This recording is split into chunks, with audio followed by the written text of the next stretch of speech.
Welcome back to the Saratoga History Podcast, where we dig into the stories, the people, and the moments that have helped shape the city that we call home. Today's episode is about a building you may or may not have heard of in Saratoga. But if you've ever been to the Saratoga Library, or if you've ever gone and had fun at the Blossom Festival, or been to one of the Memorial Day festivities here in Saratoga, you are in a part of Saratoga that was shaped by the Foothill Club. And so today we're going to be talking with two phenomenal people, with Linda and with Alex, who we'll get into their background in a second. My name is Bilal Aftab. I'm the mayor here in Saratoga. Welcome back to the Saratoga History Podcast, where we really just love to tell these stories, learn about what shaped Saratoga and makes the city what it is today, and really looking back at the last 100 years plus in terms of the institutions, the people, and the stories that really make Saratoga a special place. As always, please do feel free to send your feedback to us at podcast@saratogahistory.com.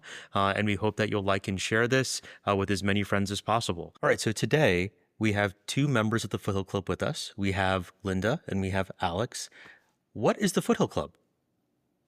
Well, the Foothill Club is a group of ladies that got together in 19. You can't talk about the Foothill Club without talking about the ladies in the club who are interested in education, in community service, and in preserving this beautiful building built by architect Julia Morgan. And what do you both do within the Foothill Club? Well, I am chairman of the History Committee. We keep track of historical events that are going on in the clubhouse. It's mainly current history to keep our records up to date. And I'm co-chair for the Preservation Committee, and our job is to help with our third purpose at the club, and that is to be good stewards of our historic Julia Morgan clubhouse. And that means we literally examine the building every year and in between and look for areas that need improvement. They need rehabilitation, they need repair, they need restoration. And then we provide a report to the club board and our foundation board suggesting the important projects as stewards of the clubhouse. So when was the club founded and why was it founded? Well, in 1907, there were several ladies invited to Miss Lyra Mills' home for tea and for sewing. Bring your sewing, we'll have a social time. When they arrived, they did have a little social time, but then Miss Lyra Mills had a letter from her sister who lived in Ketchikan, Alaska. And the sister was talking about a club that was very interesting for a ladies' club, that each member would report on a research topic that they had looked into. So each time they met, they had a research topic presented to the group. And the question was, would we like to form a club like that? That's how we started. That's how you started. So it was a group of people getting together to talk about different research topics. Well, there's a social aspect too. Mm-hmm. But they thought that's intriguing rather than just sitting and talking about tea and sewing. Why don't we also look into a topic and report back to the ladies? And they had to do research for those topics. And at the time, and you can talk about this in a bit, you couldn't take your buggy down the street to go to a local library. So they had to go to San Jose State, mm-hmm. the state librarian, to try to get research papers. I mean, they took studying and presenting reports on important topics of the day or historical topics. They did such a good job. They had several of those reports were published in the San Jose Mercury News. What was Saratoga like at the time? Horse and buggies, dirt roads. Ladies typically were home, keeping the home fires burning. That's what was so remarkable about our founders, because they jumped in and looked into things that typically a man would be doing, especially when the building was going to be built. And Saratoga was just, it had been a logging community and well known for that, well known for its plentiful redwoods, which are going to come into play as we talk about the building. But the town also had many wonderful orchards all around town. So it was still considered somewhat an agricultural community. In fact, at some of these meetings that these ladies had, they shared their different homes to meet, and it started to grow and get really large in terms of the popularity. And there are quotes about how they didn't even have enough chairs, so they used prune crates and put cushions on the prune crates to hear one of these great topics being presented. What's an example of a topic that they might have talked Well, about? the very first one was cities of the Mediterranean. So each of the ladies would have chosen a city near the Mediterranean historically and look into it. And then each meeting, one of the ladies would present what they'd found out. So they would go to the library, they would research the Yes. city that they'd been Well, assigned. remember, they Oh, couldn't the go San to Jose the State Library. Yeah. They Okay, had to write away for materials and there was no place Wow. in this county. You couldn't go to a library in the county. There's no county library. There wasn't any, and that was going to lead to something. Where did you have to write to? The state librarian, Sacramento. In fact, it was one of the ladies in the club would send the list of topics to Sacramento, the Sacramento State Librarian, and she would put them all in a box and they'd be delivered to Saratoga to use for their research, the ladies' research, whatever the state had. And then at the end of that year of study, it would be returned, sent back to Sacramento. Were there any particular people or characters at this stage of the Foothill Club that really stand out? You mentioned Lyra Mills. Anyone else? I mean, I imagine they all She was were the first president, pioneers. as well as the lady who invited people into, the ladies in to decide, would you like a study club? We called ourselves the Foothill Study Club because of that. That was the first name. And it was an informal, so it wasn't incorporated. It was an informal club. And then Linda will go on to tell what happened because of its popularity. And you have to put this in the context of the times. Women could not vote, okay? They were not empowered in a lot of areas. And they certainly couldn't vote. They could not participate locally, county, state, or nationally. So this wasn't unusual in 1907 and 1908 before they built the clubhouse. Women were coming together all over the country. And a lot of them were college educated, but got married, went home to manage household, have kids, in Saratoga, help manage their orchards and agricultural business. But there was a yearning to get together and talk about intellectual pursuits. Talk about what's going on today around the world or in past history, and also have that camaraderie away from having to take. It was a great break from having to take care of their households, and raise their kids. But again, Saratoga wasn't the only place. It was happening around the country before suffrage. No one ever missed a meeting, is what the record says. Everybody was there every time, and often more members would be coming in They got, beginning. and Linda will talk about what happened because of this I mean, there was such a need to get together and study and talk and share. They got up over a couple of hundred people. You can't have a couple of hundred people wanting to come to your home. Yeah. It is funny if you think about all the social media or technology or things we have. We still need each other, right? You still Exactly. need to gather to talk Exactly. about what's going on, and I think that is always important and throughout all of time. Just it's a part of being human. It is. In fact, Yeah. it affects your health, they're finding out now. If That's you're right. lonely Yeah. That's and right. alone, you're not as Yeah. well. So what happened? So they start gathering, they're doing these sort of research, having these research-based conversations. What happened after that? Well, interestingly, during that time, one of the gals said, well, this is wonderful, isn't it? We're enjoying this very much, but don't we have a civic duty as well? And, well, yes, all the gals, absolutely. So they became focused on not only their research and their intellectual pursuits, but what's going on in the community. And that's how the county libraries got started in Santa Clara County. There were none, and they pushed for it. And the first time they talked to the county council, they got all men.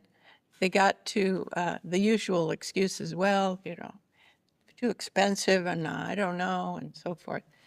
But then kept at it, and we did establish county libraries. And the first library, county library in Saratoga, was in the drugstore. A box of books came in. There was a desk there for, officially whoever was looking after the books. And when the books had been used for a while, they were sent back. And this is again from Sacramento.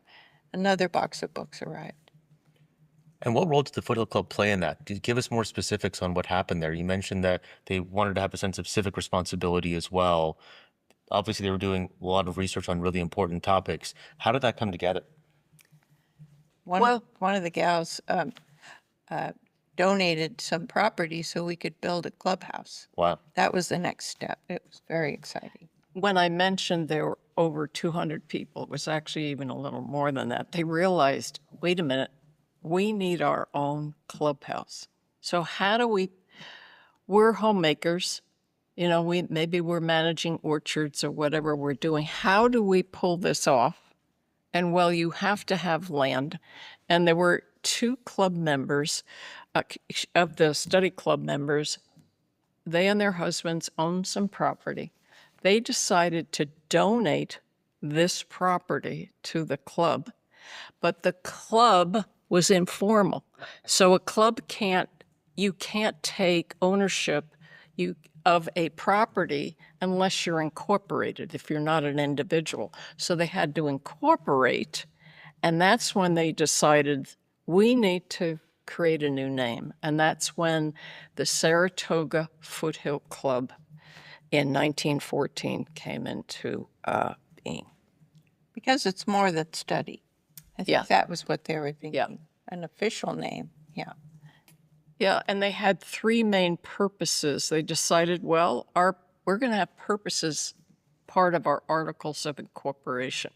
One, to create a meeting place and have an environment of friendliness for women in the club, and also reach out, as Linda was saying, reach out to the community and serve our community.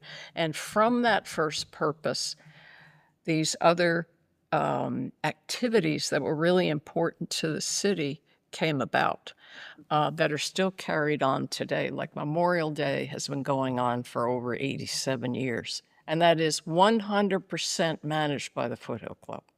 They determined it, they manage it, and that they feel is their duty.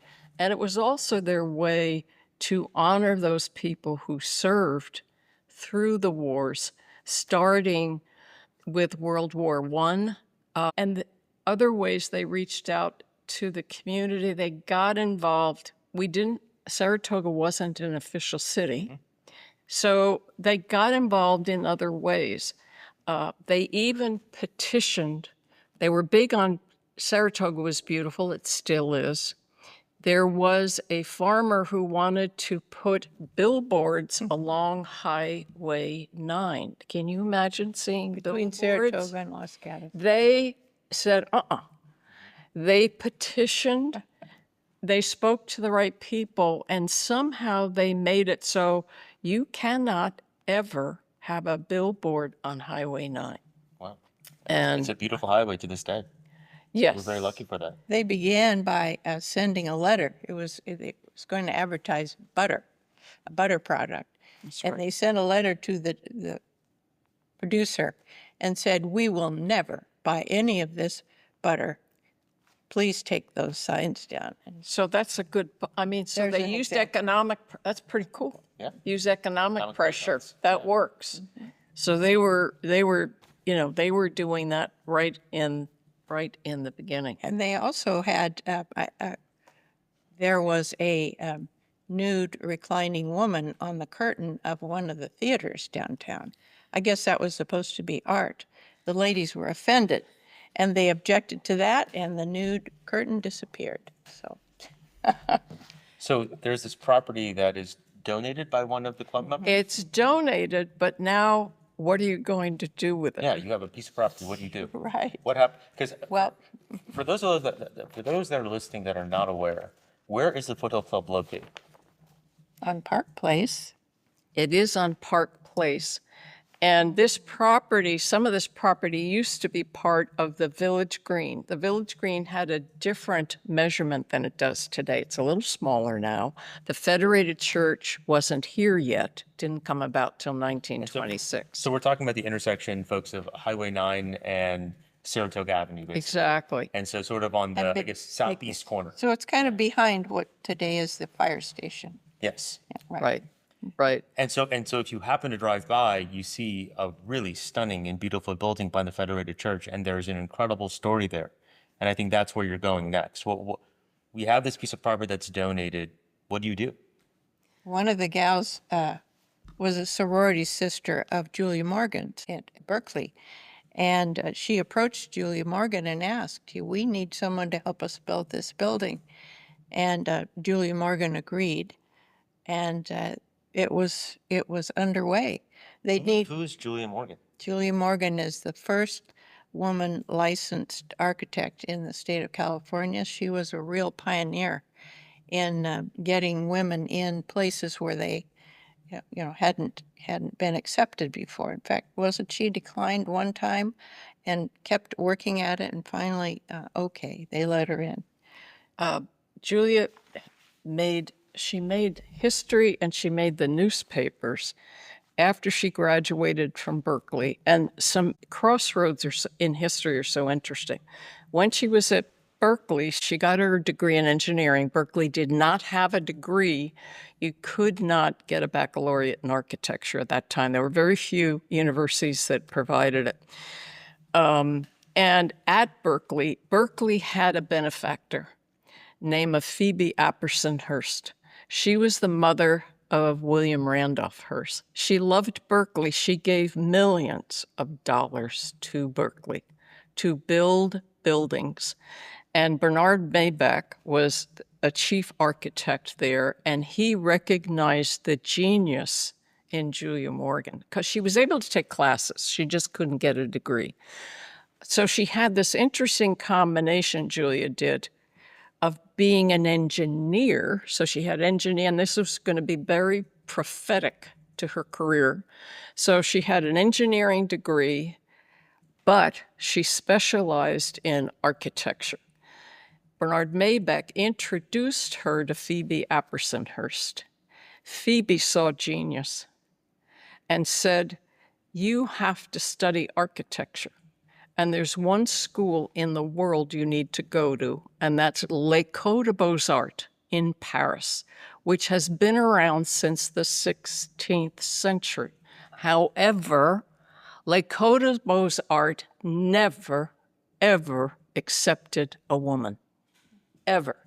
So Phoebe said, you're so genius, I'm going to help you get to Paris, stay in Paris. And in those days, sometimes to qualify to get into a prestigious school like L'École, you had to join an atelier. So it was an artist architectural studio you had to be accepted in, and you had to work on your design skills, and Julia did that. She was the only woman in Paris doing this, so she was in this sea of men. It took her 3 years to get into L'École, and she got in. She outperformed most of her male students and graduated within 4 years with an architectural degree from L'École, which at the time was considered the finest architectural university in the world. It made the newspaper headlines. That was the first time she made the headlines. And then she came back to California, and would have been 1903. She came back to California. She got a job working for the well-known architect Galen Howard up in San Francisco. It was obvious she wasn't wild about working for a man. It took her a year. She had to work under him for a while, and then she was the only woman and the first woman to get her architectural license from the state of California. So when Linda said she's really a trailblazer. And then she went out to do work on her own. And I mentioned the engineering degree. Well, here's how that came into play to really seal her fate as a well-known architect. When Julia built the bell tower at Mills College, she used something very interesting. It's called reinforced concrete. 1906 happens, the earthquake happens in San Francisco. So many, I have stats, but I'm not going to read them. Many structures collapsed, including the Fairmont Hotel. Julia's structures did not collapse because of reinforced concrete. So again, she's making a difference. The Fairmont Hotel came to her and said, we want you to rebuild the entire Fairmont Hotel, obviously with reinforced concrete. But that really changed building codes from then on. That's incredible. So you have this, not just like a national, but an international treasure of an architect, a pioneering woman who's gone and done so many things. And the Foothill Club was able to get her to design this building.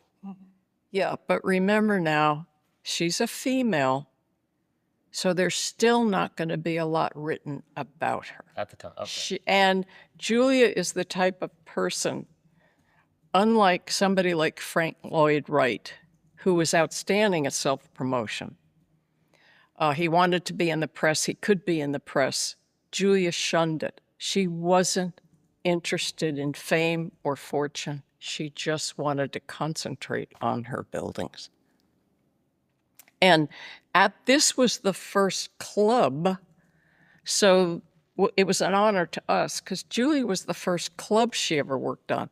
She had, remember again, context, women didn't have suffrage, but what was happening, one of the gathering movements was the YWCA. So YWCAs were happening around the United States. Again, it was a way for women to get together prior to suffrage.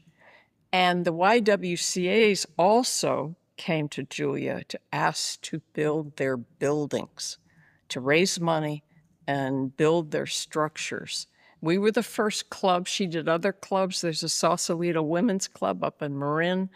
There's several all throughout the state. There's a San Jose Women's Club. Berkeley Women's. And Berkeley Women's Club. So she was unique. When I said she charged the club very little. Basically, she didn't make any money helping women. She didn't care to. If it could cover her train, she didn't have a car. So she took the train all the time. So if some of her expenses were covered, that's all she had in terms of helping women throughout the state. And she charged zero to the YWCAs. How does it feel to be part of an institution that carries her legacy? I'm very proud to be a member here. Founded by pioneering women in taking on roles that were not usually available to women at that time, and interested in furthering their knowledge and their community service. It's just a pleasure to be here. And when Linda mentioned furthering knowledge, it was more formalized back in the 60s, but they created a program committee that invited, again, reaching out to the community, a public public speaker series starting in the 60s, and invite the community in to hear some remarkable programs, and they do it today. So that they keep up with, and again, that's about education. And then along with that education, several decades ago, they said, we need to help raise money to give scholarships to students at Saratoga High, Prospect High, to help them on their way when they go off to college. And we have a special event for that, scholarship presentation every May at the final May luncheon.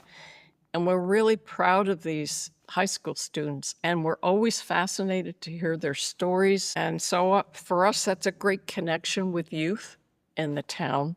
And Are there any specific design elements from Julia's style that really resonate or that stick out about the Foothill Club that are different from the surrounding area or just in general that people should be aware of? Like, oh, when you see this, you're seeing a Julia Morgan design building. What does that mean? well, just as you come up to our front entry, you can see a big difference. The overall style is craftsman, and then more specific, you would say it's bungalow. And craftsman style started in England in the mid-1800s, came to this country in the late 1800s, and really hit the Bay Area more in the early 1900s. But in Northern California, up in our area, architects in our area like Julia Morgan took that architectural craftsman style and made it more unique. So as you come up to our front door, you'll notice on these beautiful redwood doors, there's something incongruous on the doors that you would say, I don't know if that fits. They're two carved quatrefoils. Quatrefoils date back to the Gothic period, has nothing to do with craftsman style. And that is an indication of Julia Morgan. That goes back to her classical training, and she thought buildings are more interesting if they're eclectic in style. Pay homage to the basic craftsman style, but let's add some really fun, interesting, beautiful architectural accents. And you find those throughout the building when you look in the main assembly room and you look above that beautiful redwood wainscoting. What you're going to see up there is half timber over plaster. That is not craftsman. That's Tudor revival. So now we have Gothic. Now we have Tudor revival. These doors that fold up, these folding doors, are Asian in style, replicating folding shoji screens. So there are a number of ways Julia veered or differentiated herself, especially in this area. Just if you look at that wall, the other first thing you see is that huge round window in that wall. That has nothing whatever to do with craftsman style. So that again is Gothic. That goes back to rose windows that were installed in cathedrals. You don't put those in clubhouses. So we're probably very, very, very unique. And there's many other differentiations on this building that make the building unique, which we celebrate. We love it. Well, there's a lot of work that goes into it. I know that you personally, Alex, have been, as you lead preservation here, first off, there's an element of identifying the things that need to be fixed or repaired or maintained. Then there's going and getting the funding to actually do that. And then actually doing it takes years, right? Because the same suppliers that helped build this thing 100 years ago, many of them aren't around anymore, I have to imagine. Preservation requires special kinds of craftspeople. There's a way to go out and learn those crafts, but it also goes back to the materials. For instance, on our exterior, and we went back to Julia Morgan's specifications, The materials are hand-split redwood shakes. They didn't call them shingles back in 1914 when they started the construction. They were called barn shakes. They were hand-split. There's only, so when we were Hand split means doing it by hand. Yeah. exactly, with this special tool called a fro tool and a mallet, and I purchased one. Well, it turns out there's only one source. When we went to, it took us 6 years to fix the exterior, to rehabilitate it. We found one source within the state of California, that probably the only one in the country, that go out and eco-salvage. They're granted permission by the Forest Services, whether it's a state forest or a federal forest, to go into a forest and eco-salvage a very old redwood tree that has fallen. So these shingles, all the new ones, the front is all quote unquote new, and the patio's new. We used a combination of salvaged hand split shingles on the rear and the alley side. But yes, it's hard because you can't go down to the Home Depot and order materials. So that's just an example of Okay. No, it's what's helpful context. required. Yeah, it's good to know because I think, yeah, to the person who's not aware at all, and I consider myself one of those people up until a few years ago, yeah, you would think you could just go to Home Depot and grab all the things you need to fix it up. But to really preserve the character of it, the materials, there's an incredible attention to detail, right? The door handles, the floors, all the materials, getting that right requires a lot of attention, focus, and specialists, right? People with very, you've studied this, you know it really well. You've been doing it your whole life, right? Yeah, I've been I grew up in a historic structure and watched my parents struggle. It's usually much more expensive than maintaining a modern home. But the other impetus is it's required to do it right. When you are a historic structure in a state and you're listed, and we are listed, you're required in the state of California to keep inventories of historic structures. You are required by law and then local code to keep it in good repair. We have a couple of those in Saratoga. We have about, I think, 15 to 16 properties that we have listed on the Bills Act, and they're required to maintain those homes in line with preservation standards and to make sure that when they're upgrading the house or just maintaining it, doing it in a way that honors the home, they get a tax break in exchange for that. So it is something you do at the local level, but this actually is at the state and national level a landmark. Yes. Yeah, in 2005, one of our club members, Beth Wyman, did all of the research and paperwork to get us listed on the National Register of Historic Places. So that was quite an honor. And those records are stored in the Library of Congress, which is kind of cool to know. Yeah. And that includes all our original documents. And when I joined here, I found the original blueprints, and club members, we got together to talk about the original documents, and we thought, we're not museum curators. These need to be donated and kept in a special place. So we made arrangements to have all these historic documents donated to the Robert E. Kennedy Library at Cal Poly. We did that a number of years ago. Wow, that's incredible. So you have a national landmark here in Saratoga at the Foothill Club. Yes. Wow. So we're talking about Julia Morgan, what an incredible pioneer she was, talking about her designing this facility, this building, all of her special design elements. So this building has been around since 1914, so over 100 years old. What are some of the really impressive things that the Foothill Club has done during that time? I think one of the impressive things was to just make sure we got county libraries. The ladies just stuck with it until we started getting a library of our own here. And they carried on some of the traditions that were started early on. The Memorial Day ceremony that has been going on. The Foothill Club has been spearheading for 87 years. Yeah. Something like that. And it's really, when you stop and think about it as members, it's really makes you feel good to know that it's not just gathering for social reasons. We have impacted the community, and we're continuing with some of the traditions that were started way back when we were founded. We still do a lot of educational, not only the public lectures, but each of our programs.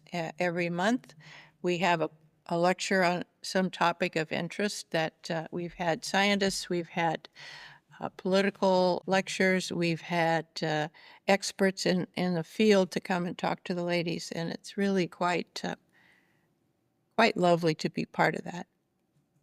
What are some, are there any particularly famous or interesting people that have come here and spoken over the years? Famous, famous. Well, they've been people who are known in the area or in California.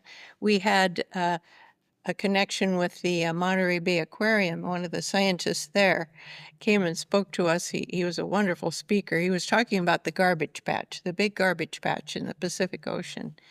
And even though he didn't bring his proper connection for his slides, you remember that, Alex? He had no pictures. He had brought pictures, but he needed a special connection.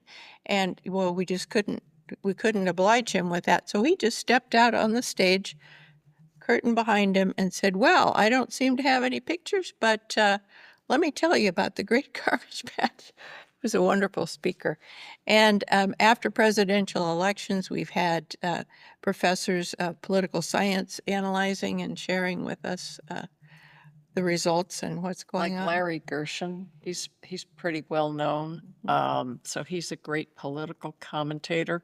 So after every presidential election, since I've been Yeah, here, me too. he's got a sense of humor, but he's very, very knowledgeable about political history. And so he gives a public lecture here. But the scientist you're talking about, George, George Matsumoto. and he's at MBARI, the Monterey Bay Aquarium Research Institute.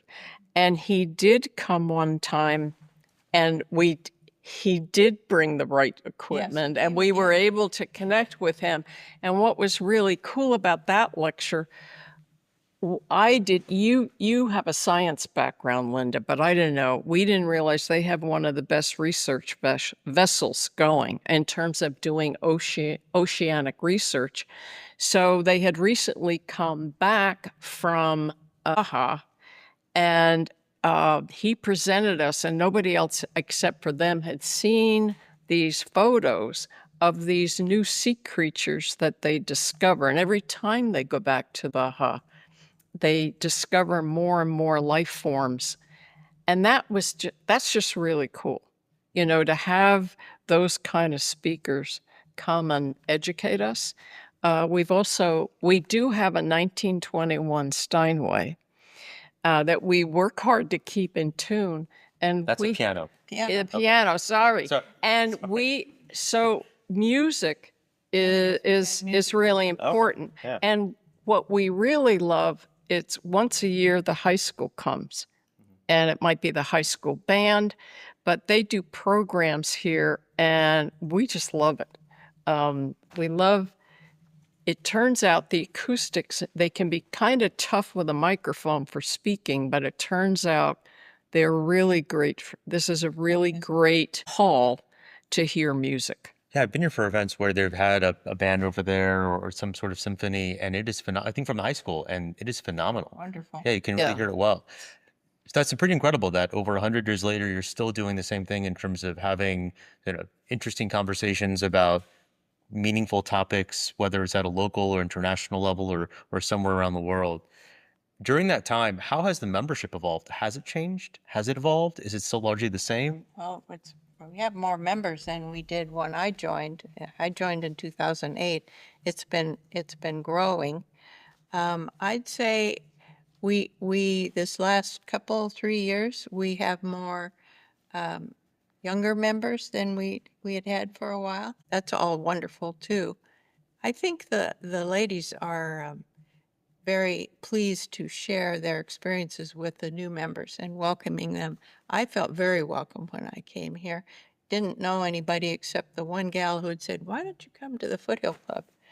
But anywhere you sit, sit down. They were all very nice. I think what makes it fascinating is all the different career paths our members have had, all their life experiences, not just work experiences, and they're bringing all that to share. And there's some place, there actually is a place to belong specifically. There are so many committees that do so many different things. And it's, there's that, as I mentioned, there's a special scholarship committee working with the high schools. It's just, I'm really proud of what the women here, and if you have a niche of interest, you're probably going to find this like-minded people here, as well as just generally enjoying programs or enjoying music or the camaraderie. It is no small accomplishment for any organization to last over 100 years. The Saratoga Foothill Club is older than the city of Saratoga. The city of Exactly. Saratoga was incorporated in 1956, and so that's what's really impressive to me about it, because you have a set of people, yourselves included, that have sort of taken the baton for each generation to take it forward and say, we're going to keep doing the same thing we did 100 plus years ago. We're going to keep it interesting, and we're going to still have an impact. And I think it's the kind of impact that you don't even realize that it had on Saratoga. The fact that we have a library, the fact that we're even a city. The Foothill Club was a big part of the efforts to actually incorporate and become a city as well. So it's really, really incredible to, I just want to, commend the Foothill Club for that, because it's like so few organizations last more than a couple of years. And so to go from like what was a study club, and I do think also feels like this building is a part of that. It's like part of that legacy. It probably is an incredible benefit and of the fact that it just keeps it really interesting and compelling to keep this thing going. But that doesn't happen on accident. I think it happens by a lot of design, a lot of serious intent, and a willingness to actually take it forward. So thank you for that. Well, as Linda was saying, we feel very blessed and really privileged to be a part of this story. Absolutely. And to keep the story going, with Linda's committee working on educating us about all kinds of interesting histories.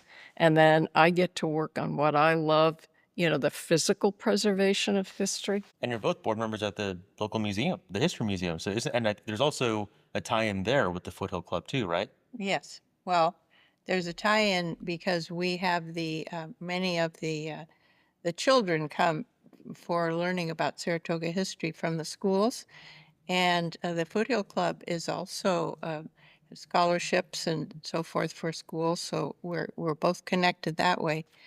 But we have all the schools in Saratoga coming to learn about Saratoga history at the museum. But also, as I understand it, I want to talk about Florence Cunningham. I don't think the museum would exist without the Foothill Club. Is that correct? Or is it vice versa? It was Florence Cunningham in the early, this is going back into the 30s, the time frame. Florence Cunningham and her committee, put together, they started collecting. Annette, our president of the museum, would know much more specifically about what those collections are. She wrote the first comprehensive history of the city of Saratoga, which I know you have a copy of. And then that's actually the inspiration for this podcast, because I read that book. I thought that there were some really incredible stories in there, and that book's out of print. I just don't think anyone's going to be reading it. And also people just read less in general. And so I figured this could be a different format for actually telling those stories. And one of the stories in the book, and the book is called Saratoga's First 100 Years. Yes, right? And right. 100 years, like looking back from 1966. But there's incredible stories about the Foothill Club, about all the different newspapers, all the different histories from being orchards, logging, all the different things that have taken place there.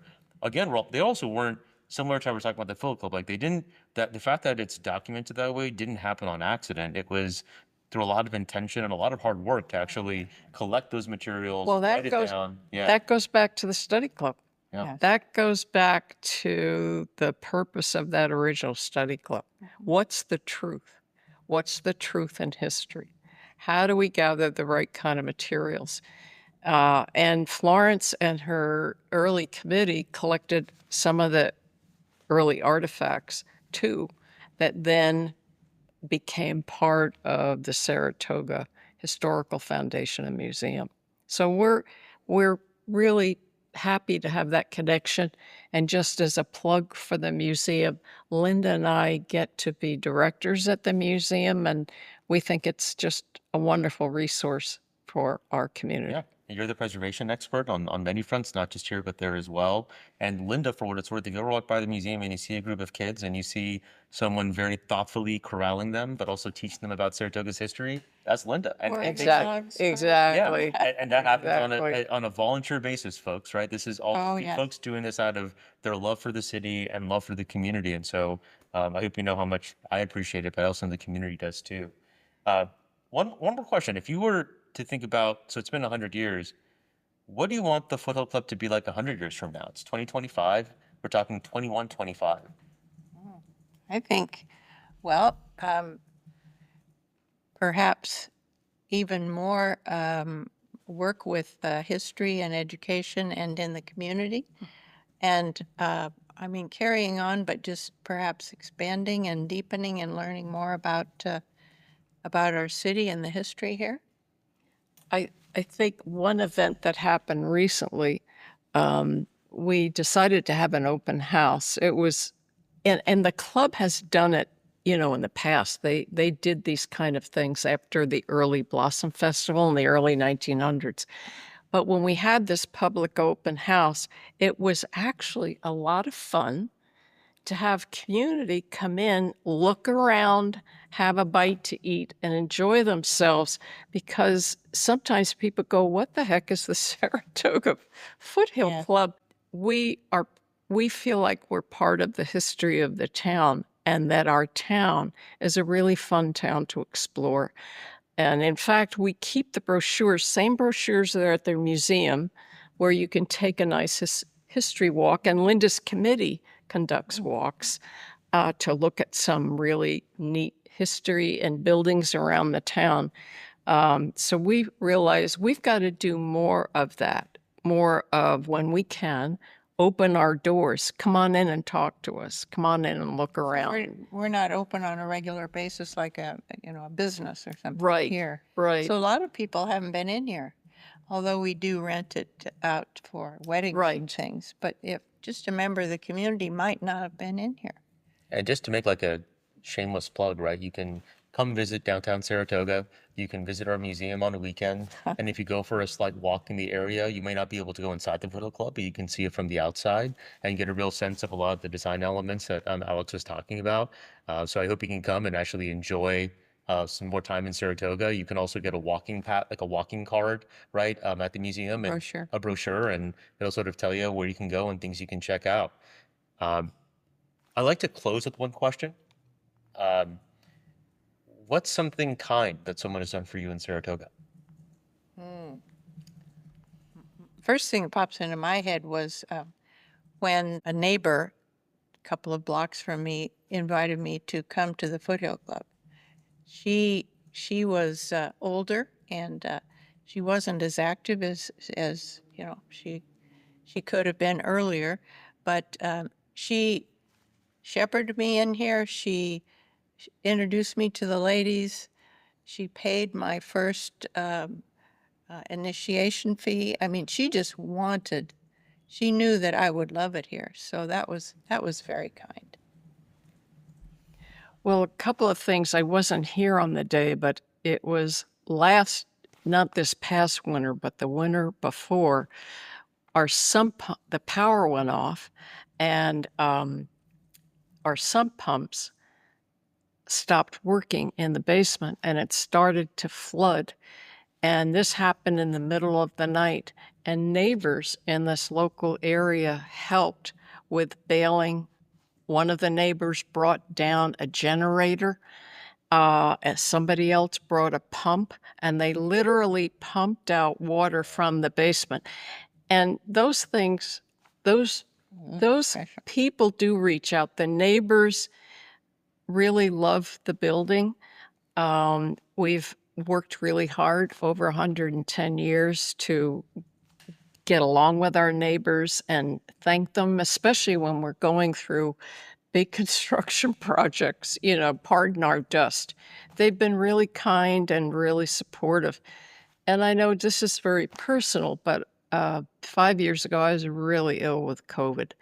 And it was just amazing how these friends I made here, how they stepped up to make sure I didn't lack for a meal, that I didn't lack for a thermos of herbal tea. I think that's the beauty of the kindness that happens when you form these close friendships, and especially when you don't just run into somebody here. You're usually involved, like you might be on Linda's committee. So you really get to know them, you work on projects. So there's this long connection, of like-minded women coming together, working on things that are important to them. And that first purpose about making friends and supporting each other, that's where that kindness comes in. That's an incredible legacy for 110 years of community, of people being there for each other, supporting each other, uplifting each other, and then also doing a lot of really incredible work for the community. And so thank you both, Alex and Linda, for all that you do for Saratoga, for all that you do for the Foothill Club, and then also just for being here today. I really appreciate it. To all those listening, if you have any questions or feedback, or maybe your own story about the Foothill Club, feel free to reach out. We're always open and available to hearing from you. It's podcast@saratogahistory.com. Thank you, everyone.